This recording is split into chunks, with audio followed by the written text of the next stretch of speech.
Hello and welcome back to another episode of Ruining Your Childhood.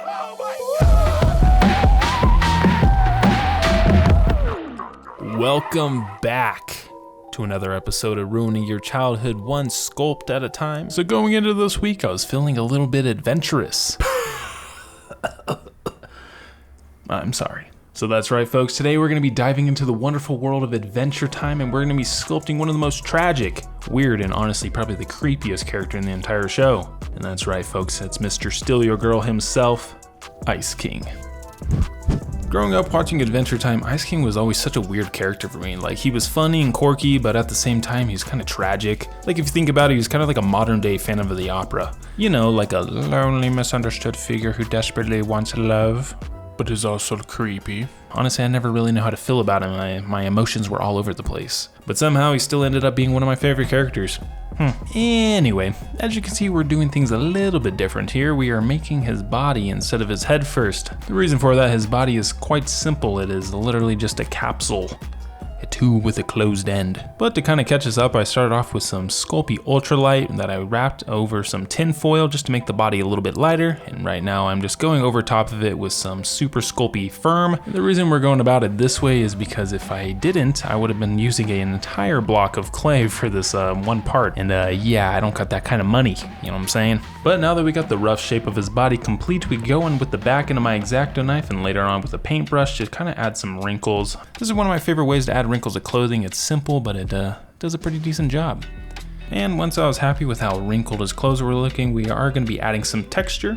For this, I'm going to be taking a piece of cloth and I'm going to wrap around the body.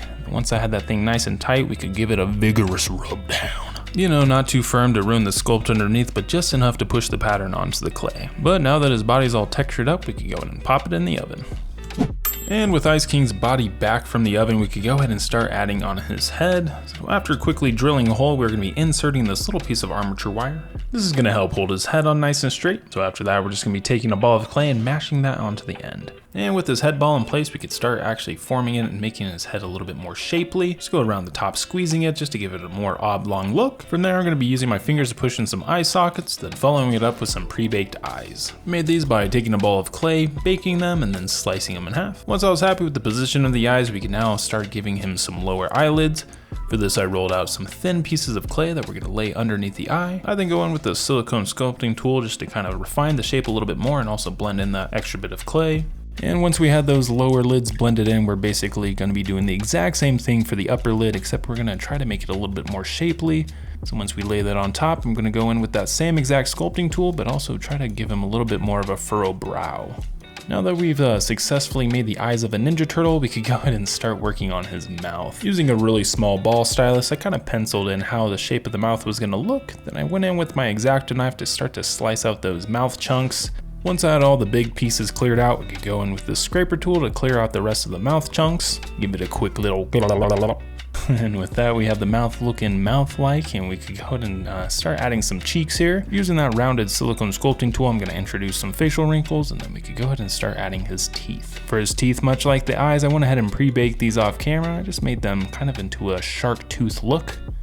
I just went around meticulously shoving these into the upper part of the face, and once I was happy with the placement of those teeth, we could go ahead and add his lower lip. For this, I just rolled out a very thin piece of tapeworm, laying that on his lower section of his mouth. Then using a sculpting tool, I go ahead and blend that in. Now one of Ice King's most defining features is his long nose, and so we are going to be staying true to that, but we are going to give it a slightly more realistic look. So after tapering down a long noodle of clay, I pinched the sides to give it a little bit more of a nose shape. And so I was happy with the way it was looking. We could go ahead and apply that to the front of the face. Once I was happy with the location, I do a little bit of refining, then we could go in with a very small ball stylus just to blend in the sides. And with his nose on, we have pretty much all of his facial features in their places, but I was wanting his eyebrows to be a little bit more prominent, so we're going to be adding these chunks of clays above the eye, kind of help build up his eyebrow ridge. I then go in with a variety of different sculpting tools to kind of give it more shape and volume, try to make him look a little bit more peeved. From there, we could go in with a bunch of small ball styluses, just drawing in the little wrinkles and pores all across the face. And just to finish things off, we go in with a rough natural sponge, just gently dabbing this along the surface. This also just helps to sell the illusion of pores. And with that pretty much completes the face, but we do need to add this little chunk to the top part of the back. I was realizing it was a little too flat up there, so we need to build up his hunchback a little bit more. So we're gonna add this chunk on, and with that, we're pretty much done with the body and head, so we could pop him in the oven for another bake. Now that we got Ice King back from the oven, I went ahead and pre-drilled these holes on the side. These are gonna be where we insert these armature wires, which are gonna make up his arms. I do a quick little test just to make sure I like the position, length, and placement of those arms, and I was pretty happy with how those were looking, so we could go ahead and pop those back out and then start the sleeving process. I pretty much got one tried and true method that I use when it comes to sleeving up arms and legs. It always starts with slathering some liquid Sculpting on the piece of armature wire, covering it in a flattened out piece of clay, then slice off all the excess bits and then smooth in that seam. With the arm mostly done, we could then reinsert that back into that hole. We could start building out his shoulder. We'd be just adding a nug of clay to the top of the arm. This helps the arm blend into the body a little bit more naturally instead of just sticking directly out. And after going around smoothing that clay in, I was pretty happy with the arms we're looking so far, so we could start on his hands. Taking a small ball of clay, we go and stick that onto that little nub that was sticking out, give it a slight mitten shape, and then I use this wedge-shaped sculpting tool to start adding some fingers. Now initially I gave him 4 fingers, but then later on I realized he only had 3, so we end up doubling back and redoing this hand completely. But now that we have the hands and arm done, we are going to be adding these extra little sleeve bits to the end here, giving it more of that bell-bottom look. Is that the right word for flared sleeves? Bell-bottom? Or is that just pants? I don't know. Now that we have that flattened out piece of clay wrapped around the arm, we're just gonna go in the back of it, blending it in, and we got ourselves a little arm. Went ahead and made the other arm off camera just to save some time, but we're gonna go ahead and work on his hand. Much like the other arm, we're gonna start off with a ball of clay, smashing it on the end there. And once I got that all blended together, we could start adding his fingers. I want it to look like he's using his magical ice powers, so I posed one of his fingers raised, kind of like that I'm number 1 gesture. Later on, we're gonna be attaching a little icicle lightning bolt that I made out of resin. But now that we have a rough structure of where the fingers are gonna go, I'm gonna add this little chunk to the front, blending that in to make up the thumb. Then I could go in with this wedge-shaped sculpting tool to really start to refine the hand. And just to finish off that flared sleeve look, I'm gonna be doing the exact same thing like I did for the other side, adding a flattened out piece of clay. And with that pretty much completes the arms, and so we could go ahead and set him aside and we could start on his crown. I went ahead and wrapped out a flattened out piece of clay around this metal cylinder. Then we're just gonna go around cutting out those little spikes for the top of the crown. I just wanna say thank you guys so much for checking out the video so far. I really hope you guys are enjoying it. If you are, you should hit the like button, and if you're new here, you should definitely consider subscribing. Thanks. Now the crown was a little bit too wide, so I went ahead and switched it out for this little cardboard inner ring, just to make it a little bit smaller. But now that we have it all cut out, we could go ahead and start adding these little pre-cut gems.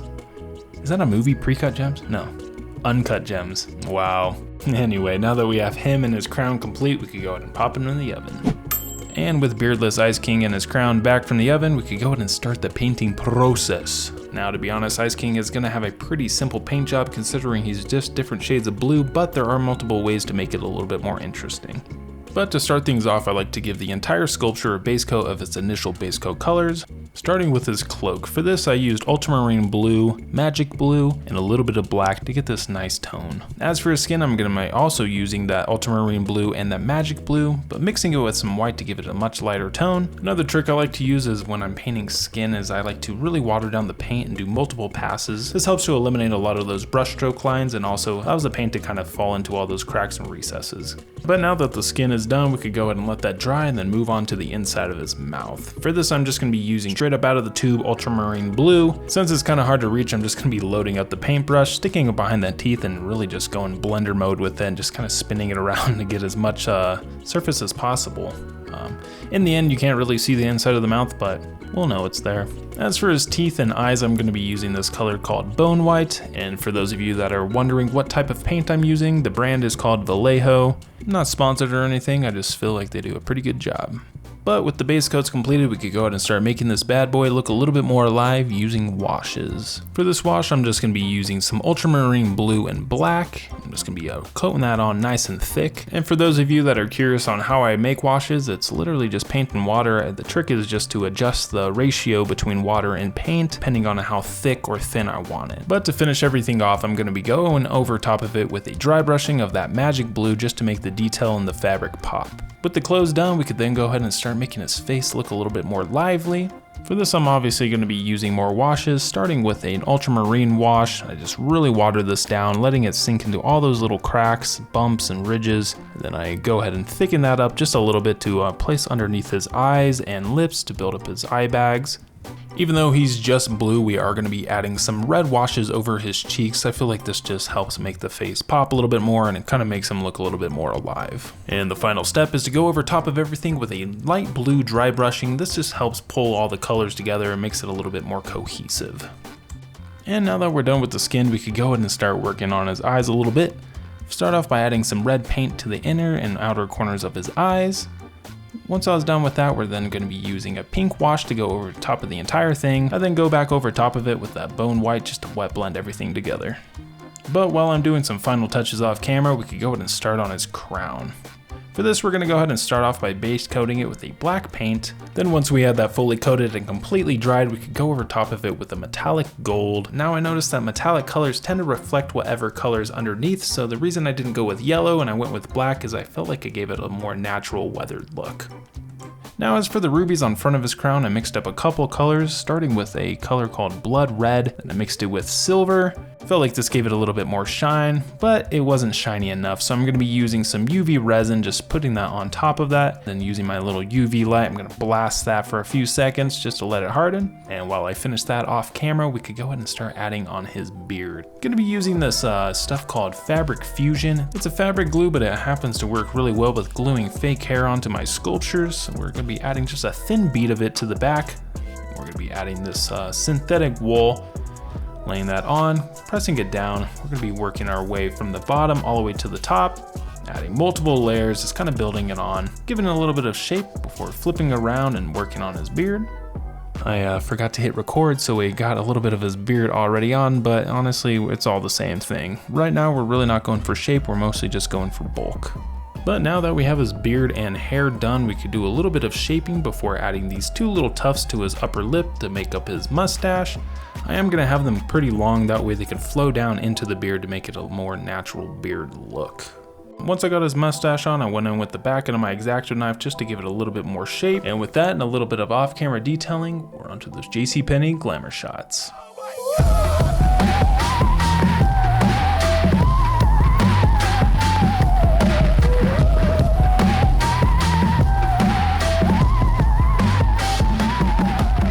Thank you guys so much for watching the video. I hope you all enjoyed it. Don't forget to hit that like and subscribe button, and also leave a comment down below of who you would like to see me sculpt next. I'll see you next time.